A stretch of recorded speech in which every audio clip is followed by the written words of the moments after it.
아, 저는 오늘 성경 하나를 갖고 왔습니다. 이게 북한 말로 된 성경입니다. 신약 성경이죠. 첫 페이지부터 단어들이 많이 틀립니다. 그래서 이것을 번역한 거기에 참여하신 탈북자 출신 목사님께 제가 전화를 걸었어요. 예를 들어 마태복음 1장 18절에 우리나라 성경 예수의 나심은 이러하니 이러는데 북한 성경에는 예수의 탄생은 이러하니 무슨 의미가 있습니까? 그랬더니 북한에서는 김일성 부자들에게만 탄생이란 말 쓰고 나머지는 다 나심이랍니다.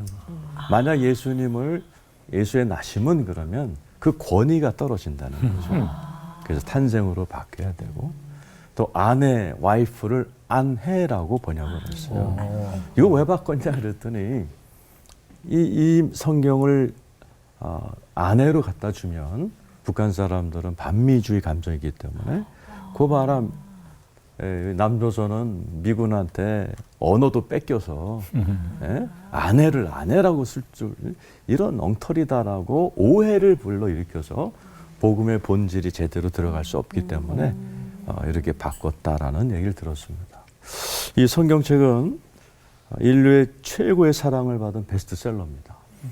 그러면서 가장 핍박을 많이 받은 책이기도 합니다. 도대체 이 성경은 어떤 책이길래 이렇게 사랑도 받고 핍박도 받을까요? 한마디로 이 성경은 하나님의 힘이 있는 책입니다. N.T. 라이트라는 유명한 신학자가 이 성경은 단순한 책이 아니다.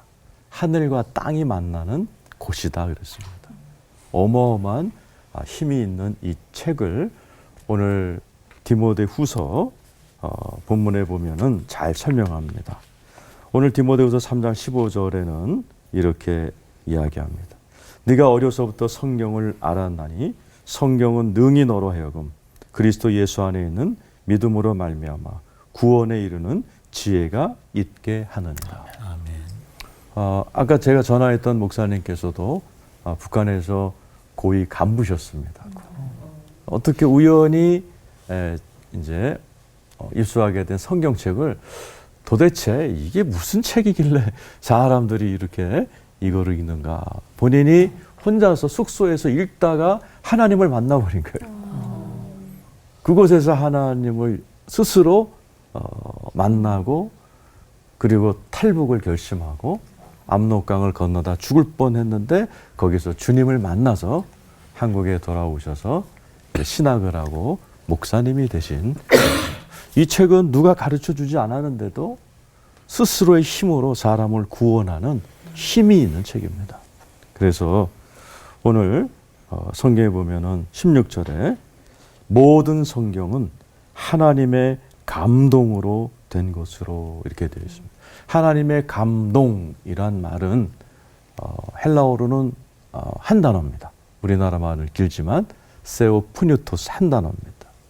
감동이란 말은 하나님께서 자기의 기운을 불어넣으신 책이다. 이런 말이죠. 뭐가 생각나죠?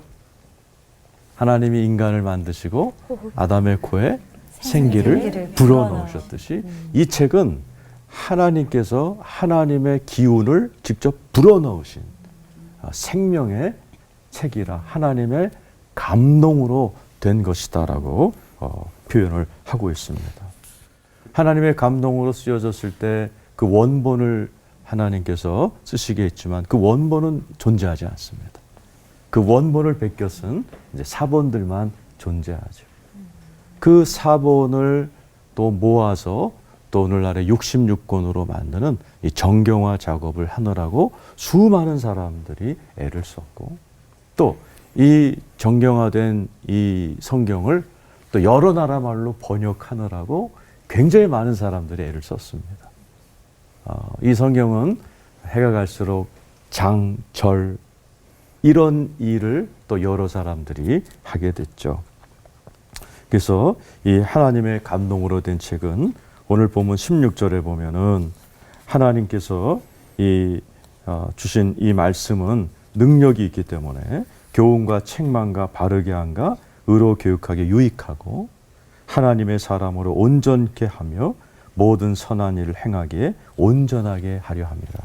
이 온전하란 말은 모든 비상사태를 대비해서 모든 도구를 갖춘 배를 상징하는 단어가 온전함입니다.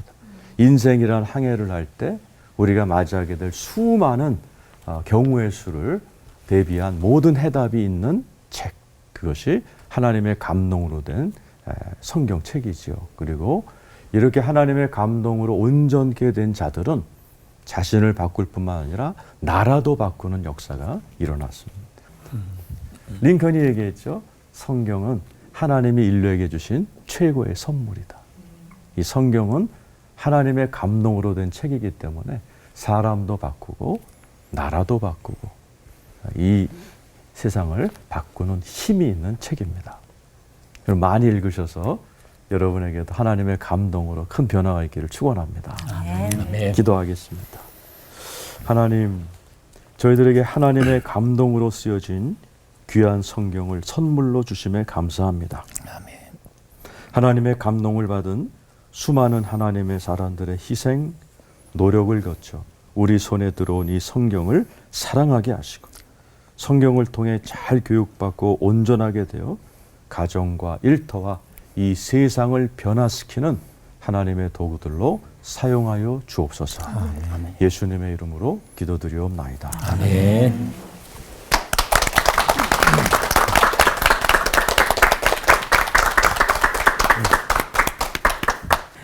성경은 과연 누구의 작품일까? 제가 구약을 주로 연구하는 사람이다 보니까 형성 과정에 대한 성경의 기록은 좀 없을까라고 찾아봤더니 다행히 예레미야 36장에 성경이 어떻게 기록되었는지를 추정할 수 있는 그런 사건이 기록되어 있습니다. 하나님 어느 날 예레미야에게 내가 그동안 너한테 줬던 말씀을 다 받아 적어라 그렇게 합니다. 그게 여호야김 4년이니까 주전 605년이에요. 그래서 예레미야가 친구 서기관 바룩에게 받아 적게 합니다. 구두로 얘기해주고 받아 적습니다. 그리고는 1년 뒤입니다. 예레미야는 그 당시 성전 출입이 금지당한 처지였기 때문에 그 받아 적은 책을 가지고 성전에서 읽으라 그런 거예요. 그게 여호야김 5년인데 604년에 바룩이 예레미야가 불러준 그 두루마리 책을 가지고 성전에 가서 읽었습니다. 낭독했죠. 그 내용은 보니까 그 당시 유다 나라의 죄를 준엄하게 꾸짖는 거고 회개하라는 거였어요. 예레미야 36장 3절을 보니까 유다 가문이 내가 그들에게 내리려 한 모든 재난을 듣고 각기 악한 길에서 돌이키리니 그리하면 내가 그 악과 죄를 용서하리라 그랬습니다. 그 얘기를 듣고 지금 유다 나라가 잘못 가고 있습니다 라는 말이었잖아요. 회개 안 하면 망합니다 이런 말입니다. 고관들이 듣고 국가 멸망에 대한 예고였기 때문에 국무회를 열었습니다. 그리고는 이거는 너무나 엄중한 말이기 때문에 그 당시 왕 여호야김에게 보고해야 됩니다 라고 했는데 그 말이 너무나 충격적이기 때문에 이 말을 부른 사람, 기록한 사람이 생명에 위협할까봐 예레미야와 바룩을 피신시켰고 그걸 이제 가지고 여호야김 앞에 읽었습니다. 아니나 다를까 여호야김 왕은 하나님을 두려워하지 않는 왕이었어요. 그 얘기를 듣자마자 펜나이프로 두루마리 책을 다 잘라버렸습니다. 그리고 화로에 던져버렸어요. 하나님 말씀을. 이게 상당히 아이러니한데요. 요시야 왕의 아버지가 여호야김 왕의 아버지가 요시야입니다. 요시야는 622년에 그러니까 14년 전이죠. 하나님 말씀을 발견했을 때 그는 자기 옷을 찢고 회개했어요. 근데 아들은 자기 옷을 찢지 않고 성경을 찢어버렸습니다. 여기서 의로운 왕과 악한 왕이 대조가 됩니다. 의로운 왕은 자기를 찢고 악한 왕은 상대를 찢습니다. 나를 찢으면은 바로 의로운 길이고 상대를 찢으면 악한 길로 걸어간다라는 말인데요. 고관들이 만류해도 여호야김 왕은 듣지 않았고 다 태워버렸습니다. 그리고는 누가 이 얘기했어? 예레미야와 바룩입니다. 잡아들여라 그랬습니다. 근데 하나님이 숨겨줬어요. 목숨은 건졌습니다. 그리고 나서 거기서 끝난 게 아니라 36장 32절 맨 마지막에 보니까 이에 예레미야가 다른 두루마리를 가져다가 네리야의 아들 서기관 바룩에게 주매 그가 유다의 여호야김 왕이 불사른 책의 모든 말을 예레미야가 전하는 대로 기록하고 그 외에도 그 같은 말을 더 하였더라. 개정 증보판이 나왔죠. 네. 이걸 보면 아하, 하나님 말씀이 이렇게 기록되는 거구나. 하나님이 누군가에게 영감 있는 사람에게 계시를 주고 받아 적게 하고 인간에 의해 가지고 폐기되었을 때 다시 받아 적게 하고 이러면서 성경이 형성돼가는 과정을 우리가 여기서 유추할 수 있는 유일한 성경 구절입니다. 그러고 보면 성경은 하나님하고 인간하고 공동 작품이라고 할 수 있고 시작은 하나님의 영감으로 시작된 거죠. 그럼 성경 자체가 갖는 어떤 신비와 은혜는 또 뭘까? 성경은 하나님 한 분이고 다수의 인간들에 의해서 된 겁니다. 그래서 대략 보면은 한 40명이 동원되고 그리고 한 1400년 내지는 한 1300년 정도에 걸쳐서 기록된 책입니다. 아마 이런 책은 없었겠죠. 그렇죠? 이게 도대체 어떤 책이길래 1300년 동안 40명의 저자들이 동원됐을까? 참 기가 막힌 책인데요. 그래서 성경은 그래서 책들 중에 책이라고 얘기하는데 이것은 시대를 초월한 보편적인 어떤 지혜와 교양이 담겨 있습니다. 하나님의 지혜와 인간의 교양. 그러니까 계시와 인간의 응답이 결합된 책이기 때문에 두 가지를 다 포함합니다.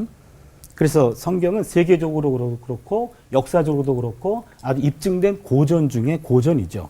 전 세계 20억 이상의 인구가 이것을 경전으로 삼죠. 천주교, 개신교, 러시아 정교회, 그리스 정교회. 이 교인들이 한 20억이 된다고 합니다. 또한 구약 성경은 유대교인들의 경전이기도 하고 구약 성경 가운데 앞에 5경 부분은 또 이슬람의 경전에 포함되어 있습니다. 그러면은 성경은 한 40억의 종교인들이 경전으로 삼고 있고 그들과 소통할 수 있는 길이 열리는 게 바로 성경입니다. 그래서 온 인류가 성경을 통해서 하늘의 지혜를 얻고 선진들의 어떤 지혜도 얻고 그리고 하나님의 계시도 얻는 그런 책으로서 교양으로도 필요하지만 신앙인이라고 한다면 하나님의 뜻이 담겨져 있는 책으로 이보다 더 소중한 책은 없을 겁니다. 그래서 하나님의 성경 말씀은 우리가 인생의 나침반이다라는 것을 잘 기억하면 좋을 것 같습니다. 기도하겠습니다. 하나님, 1300년 동안 40여 명의 저자를 동원하여 하늘의 계시가 이 땅의 책으로 남게 되었습니다.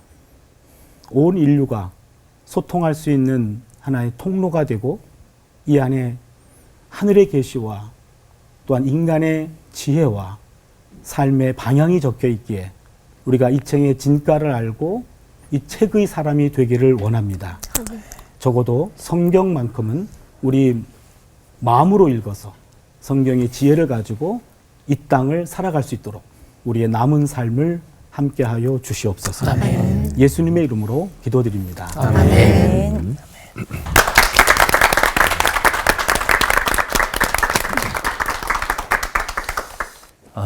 고등학교 2학년 때 처음 교회 나왔죠. 교회 나와서 한 주는 그냥 맨손으로 털털거리고 나오고 다음 주도 털털거리고 나오고 두 주 그러다가 보니까 뭔가 들어야 되겠더라고요. 그래서 서점에 가가지고 성경을 사겠다 그랬더니 서점 주인도 성경은 팔아도 교회는 안 다니시는 분인 것 같아요.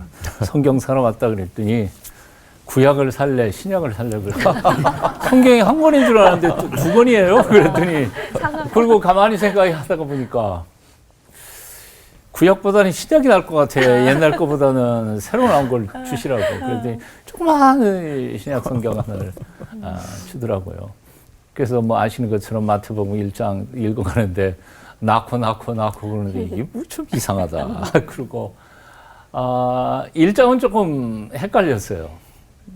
뭐 영 알지 못하는 이름들만 등장하고 2장 넘어가면서 약간 스토리가 나오기 시작하는데 뭐 그 옛날 얘기 같아서 재미있는 것 같고요. 2장, 3장, 4장 나가다가 5장에 제가 사실은 국어교사 출신이에요. 이제 국문학 쪽 했으니까요. 시 나오면 다 외우고요. 수필 좀 명문장 나오면 다 그냥 외우고 한시 중에 좋은 시들은 또 뭐 암송하고 그런데 마태복음 5장이 운율이 있으면서 와, 그런 문장을 내가 본 적이 없어요. 그래서 교회 나간 지 한 달, 두 달쯤 되던 때부터 성경 암송이 있는지도 모르고 그냥 암송했어요. 산상수훈 암송 5장, 6장, 7장 암송하다 보니까 와, 왠지 모르게 전에는 불경했지만 성경 외우면서 그 차원이 다른 평안함과 기쁨과 감격을 누리게 됐죠. 성경 누가 썼을까? 물론 사람들이 썼죠. 하나님이 쓰신 건 아니잖아요. 예? 하나님이 쓰신 거는 십계명의 돌판 썼다는 기록밖에는 없죠. 하나님이 직접 쓰시지는 않고 아까 우리 차 교수님 말씀하셨던 것처럼 성령의 감동을 통해서 사람들이 쓴 거죠. 이게 그렇다고 그래서 사람이 썼다고 해서 이게 사람의 지성의 산물이냐? 그건 또 아닌 것 같아요. 하나님이 감동 주셔서 인간의 지성과 성품과 성격을 반영해 가면서 쓴 거죠. 그러니까 성경 속에 그 쓴 사람의 인품도 성격도 심지어는 세계관 이런 것까지도 반영이 되긴 됐어요. 사도 바울의 글 같으면 굉장히 성질 급하게 막 써내가고 차분하게 쓴 사람도 있고 베드로 같은 경우에는 스스로 바울의 편지들을 읽어가면서 좀 까다롭고 어렵지만 베드로는 조금 심플하게 쓰잖아요. 그러니까 다르면서도 그러나 그렇다고 해서 그게 사람의 저작이냐 그런 건 아니라는 것이요. 하나님의 감동으로 쓰여진 것이다. 그래서 히브리서 4장 12절에 보면 이런 말씀이 있죠. 하나님의 말씀은 살아있고 활력이 있어 좌우의 날선 어떤 검보다 예리하여 혼과 영과 관절과 골수를 찔러 쪼개기까지 하며 또 마음의 생각과 뜻을 판단하나니. 차 교수님 말씀하셨던 것처럼 기록연대는 1300년에서 한 길게 잡으시는 분은 한 1500년 정도 기간에 40명의 저자가 썼죠. 그 40명의 저자들은 왕도 있고요, 농부도 있고요, 어부도 있고요, 등등등등 직업도 아주 다양합니다. 여기서 신비가 나타나는데요. 1300년 동안에 쓰여진 글들이 과연 통일성이 있을 수 있겠느냐 하는 거죠. 그 중에 어떤 건 시고요, 어떤 건 수필이고요, 어떤 건 스토리고, 그런데 어떻게 주제가 그냥 한결같이 쫙 나갈 수 있겠느냐 하는 거죠.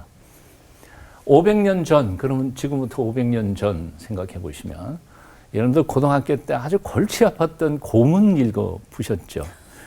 예? 훈민정음 서문, 기억하세요? 나란 말싸미 빈국에 달아.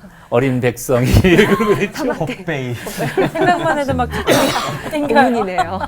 500년 전 얘기예요. 500년 전에 단어하고 지금의 단어하고는 단어 자체, 어휘 자체가 더 많이 달라요. 500년 전에 사랑한다는 말이 지금 사랑한다는 말 아니거든요. 500년 전에 괴시다 그랬잖아요. 500년 전에 사랑한다는 것은 생각한다는 거거든요. 그럼 천년으로 거슬러 올라가 볼까요? 신라 시대 때. 예. 신라 향가 25수. 여러분 아세요? 이두 문자로 쓴 거.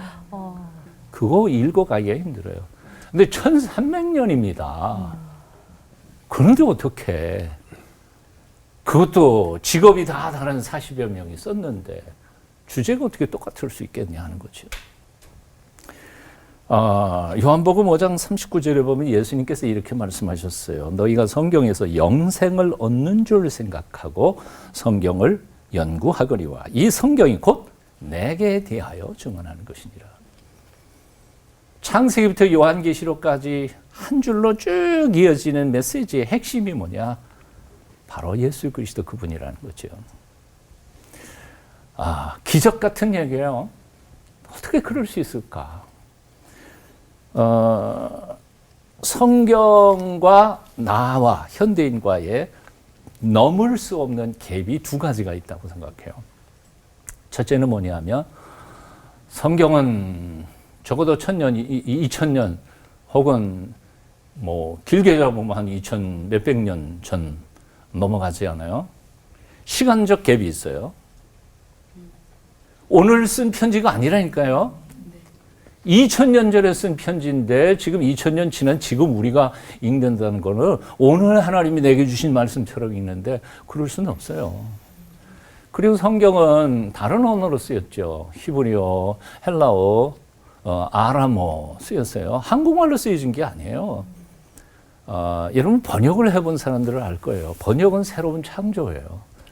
이해하기가 힘들어요. 이것은 한국 땅에서 쓰여진 게 아니에요. 성지에서 쓰였어요. 이스라엘 땅에서. 그러니까 지역적 갭이 있고 시간적 갭이 있고 그쪽에 2000년 전의 문화, 풍토, 사회, 정치 이런 풍습 이런 것들 다 우리하고는 너무너무 갭이 많은 거예요. 그러니까 성경 말씀을 제대로 이해하려면 어떻게 해야 돼요? 예, 헬러, 히브리어, 아람어 다 아셔야 돼요. 2000년 전의 사회, 정치, 경제 문제 그거 다 알아야 돼요. 성지 순례 가셔서 성지의 지리에 대해서 좀 알아야 돼요. 가능하시겠어요? 자, 이게 수평적 갭이라고 말해요.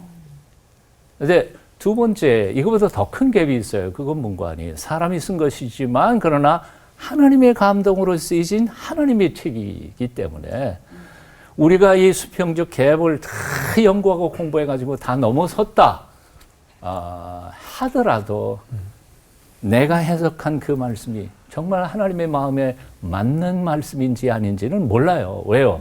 그건 하나님만이 아시니까요.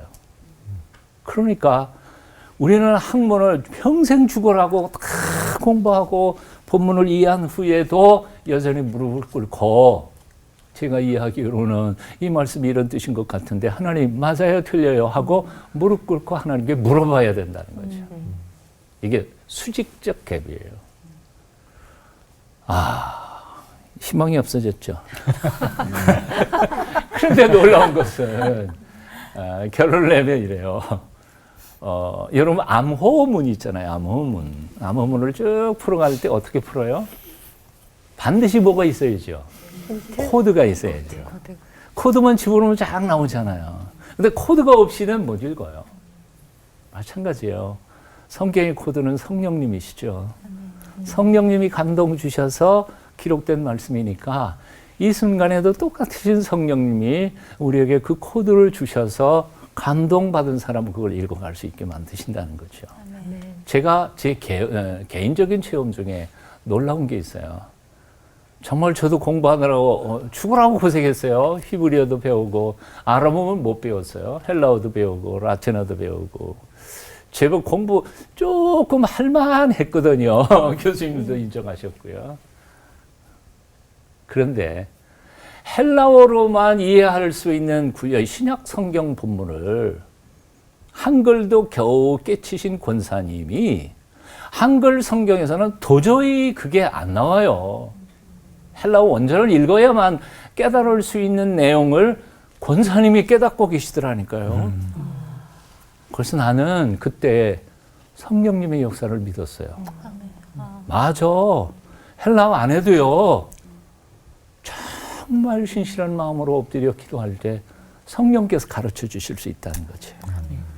그러니까 헬라어 못 하셔도 괜찮아요. 성지 한 번도 못 가보셔도 괜찮아요.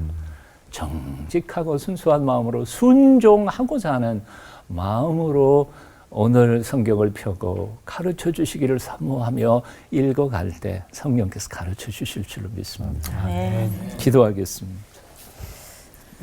여러 세대를 거쳐 많은 사람들에게 영감을 주어 성경을 쓰게 하신 성령님, 오늘도 우리의 심령에 같은 영감으로 주님의 말씀 바로 깨닫게 하여 주시옵소서. 아멘. 예수님의 이름으로 기도하옵나이다. 아멘.